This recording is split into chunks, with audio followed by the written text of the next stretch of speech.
kay Soto na siko sa laban. Talagang napakalakas. Siko talaga sa muka si kay Soto. Paulit-ulit guys.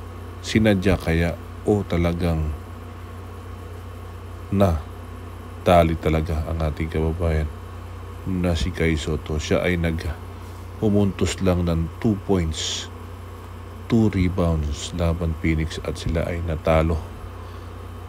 Pero limitado ang kanyang laro at kinakalabaw ng mga kalaban. 102-84 talo sila sa laban at dito mali ang pwesto.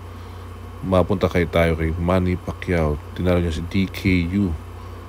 Supposed to be knockout pero pinagbigyan at kalaban din ang referee sa Korea. Talagang binugbog ni Manny Pacquiao si DKU, isang martial artist, pero ito ay isang charity lang. At Manny Pacquiao magtatayo na ng NBA at kukuhanin ng ating kababayan na si kay Soto.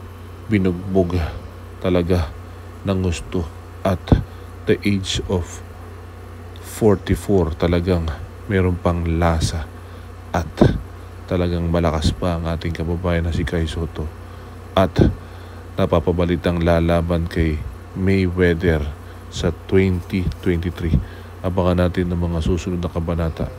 Kay Soto, Manny Pacquiao patungo na sa isang matagumpay na magiging atleta.